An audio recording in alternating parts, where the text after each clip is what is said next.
प्रश्न करने वाले पीछे नहीं हटते महाराज, बहुत प्रश्न करते हैं और प्रश्न कर कर पूछते हैं, गुरुजी ये कलश के ऊपर आम के पत्ते क्यों लगते हैं? उसका उत्तर है ये, ध्यान दीजिए। प्रश्न बहुत है तो उसके उत्तर भी बहुत है, बस उसको समझने वाला चाहिए।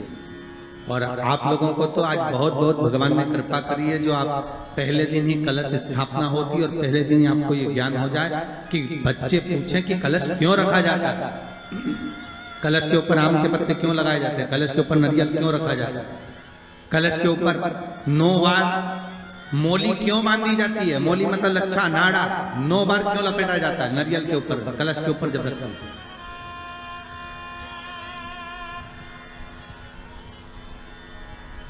कलश के ऊपर जब जब श्रीफल रखाता है, नारियल रखाता है, तो उस पर 5 बार 7 बार मोली नहीं लपेटी जाएगी, तो 9 ही बार लपेटी जाएगी। 5 या 7 बार लपेटते हैं तो कहते हैं कि लक्ष्मी की छिन्नता होती है, और वो 9 बार लपेटी जाती है तो भरपूर लक्ष्मी का भंडार भरती है।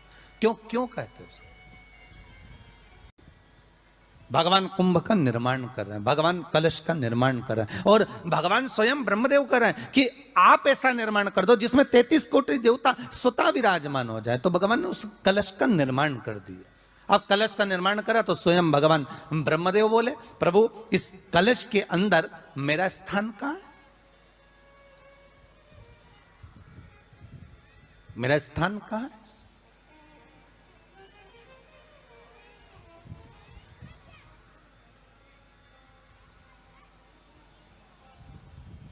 बहुत ध्यान देना महाराज, कलश का जो मुख होता है उस मुख पर भगवान विष्णु का स्थान होता है। किसका स्थान है? भगवान विष्णु का। थोड़ा सा नीचे आओगे, जहां से कलश का मुख दबा हुआ होता है, वह जगह भगवान स्वयं शिव की होती है। किसकी जगह है? भगवान शंकर की। कलश का अग्रभाग, नीचे का भाग जहां से फैला हुआ होता है, वहां ब्रह्मा का आधिपत्य स्थापित होता है। फिर कलश का जो नीचे का भाग होता है वो भगवान शिव और शक्ति का स्थान होता है। कलश के बाहरी भाग में, जहां पर बाहर का हिस्सा होता है, उस कलश के बाहरी भाग में 33 कोटि देवताओं को भगवान शंकर ने लाकर विराजमान किया होता है। महाराज भगवान शंकर 33 कोटि देवताओं को निमंत्रण देकर उस कलश में विराजमान कर दिया।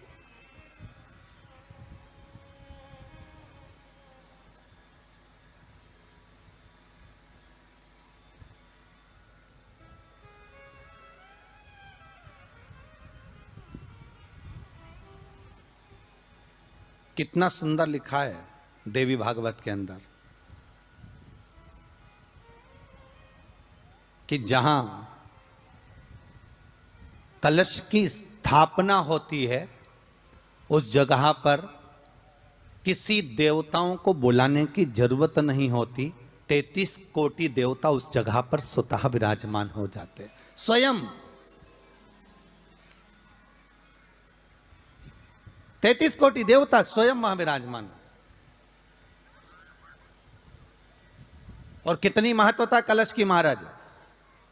आप लोगों से भी निवेदन है, क्षेत्रीय प्रतिपदा है आज, जिनके घर में ज्यादा रोग हो, बीमारी हो, ज्यादा तकलीफें आ रही हो, कष्ट बढ़ रहा हो, बीमारियां बढ़ रही हो, या भय लग रहा हो, डर लग रहा हो, हृदय चित्त में कहीं ना कहीं आपको भय का भान हो रहा हो, तो 1 लोटा पानी एक कलश में जल भर कर रख लीजिए और रात भर उसको रखे रहने दो। नवरात्र चल रहा है, उस कलश को रात भर रखकर सुबह सुबह उस कलश में एक बेलपत्र डालकर उस जल को नीम के पेड़ के नीचे, जहां चैत्री नवरात्रि में नीम के पेड़ के नीचे सारी विद्याएं, आद्य शक्तियां, सारी देवी उस नीम के पेड़ के नीचे विराजमान रहती हैं। उस कलश में एक बेलपत्र डालकर रात भर रखकर उस जल को पूरे घर में घुमाकर उस नीम के पेड़ के नीचे समर्पित कर दीजिए महाराज। घर में भय लगना बंद हो जाएगा, कोई बड़ी बीमारी आपको घेरेगी नहीं, और उस बीमारी से, उस रोग से आप मुक्त रहेंगे। उस बीमारी से, उस रोग से आप मुक्त पाएंगे, वो बीमारी आपको घेर नहीं पाएगी। कलश का इस भगवान निर्मित कर दिया। ये कलश मेरा प्रतिबिंब है। अब कलश मेरा प्रतिबिंब है ये तो कहा, पर भगवान शिव के पास में आकर स्वयं कामदेव की धर्म पत्नी रति रो पड़ी। और मेरे भारत के जो मानव है जहाँ जहाँ निवास कर रहे हैं, विदेश में भी, पूरी भारत की भूमि पर आज के दिन लोग देवी जी की स्थापना करते हैं। तो क्या स्थापना में क्या रखते हैं? कलश रखते हैं ना। तो कलश किस लिए रखा जाता है? कलश का क्रम क्या है? अपन ने अभी तक कथाओं में बहुत सुना शिव महापुराण में कि दिए का महत्व क्या है, अपन ने सुना दही का महत्व क्या है, जल का महत्व क्या है। पूरी शिव महापुराण में अपने अलग अलग महत्व को जाना है।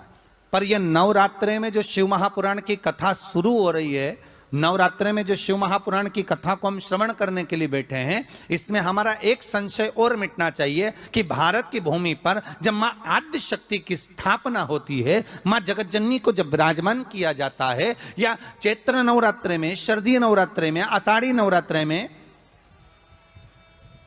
आदिकादिक पौष नवरात्रे में हम शंकर की, हम जगतजननी जगदम्बा की जब स्थापना करते हैं, या हम नूतन घर का प्रवेश करते हैं, या गणेश जी की स्थापना करते हैं, या कोई दुकान को प्रवेश करते हैं, या कोई शुभ कार्य करने के लिए अग्रण्य होते हैं, तो हम कलश की स्थापना क्यों करते हैं? आज शिव महापुराण में शुरुआत में अपन शिव और पार्वती की यही संवाद को लेकर चलते हैं।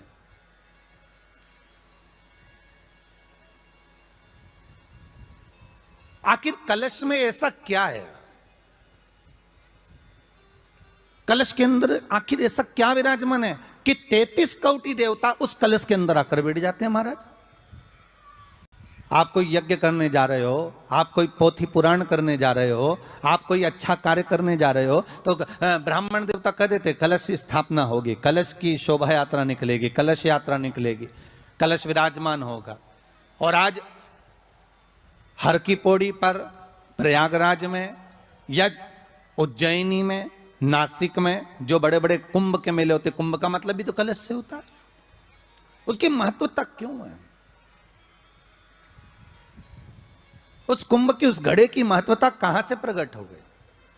शिव महापुराण की कथा कहती है महाराज, भगवान औघड़दानी शंकर स्वयं आद्य शक्ति जगदम्बा से कहते हैं कि जगदम्बा तू क्या चाहती है बोल। तो जगतजननी जगदम्बा कहती है कि जहां मैं हूं वहां शंकर है। ये आपने कह दिया, पर जहां शंकर है वहां पार्वती का होना जरूरी है। उसके लिए सिद्ध करने के लिए एक स्थान ऐसा बनाया जाए जहां पर शंकर विराजमान है और शंकर के साथ पार्वती विराजमान है। तो शिव जी ने कहा, पार्वती उसके लिए मैं तुझे एक सुंदर कलश का निर्माण कर देता हूं।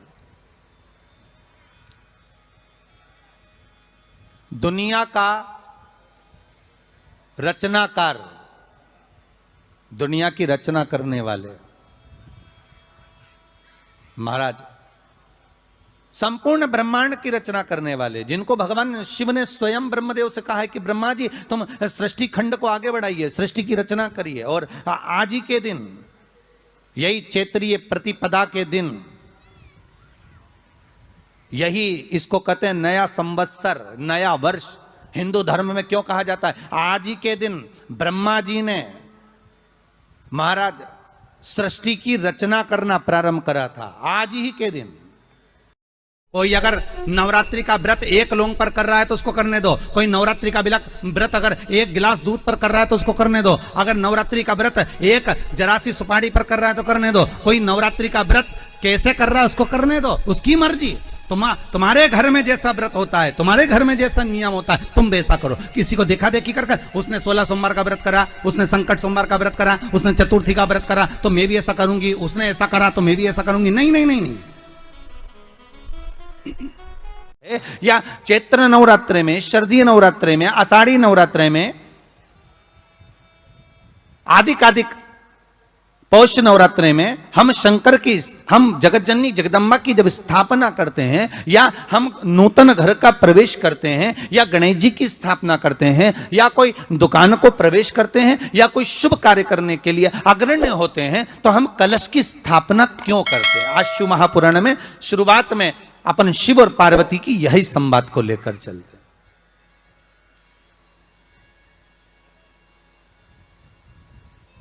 आखिर कलश में ऐसा क्या है?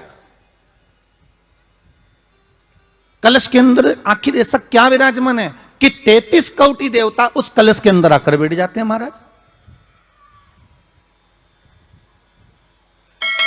श्री शिवाय नमस्तुभ्यम। मेरे YouTube चैनल को सब्सक्राइब कीजिए, लाइक कमेंट शेयर कीजिए।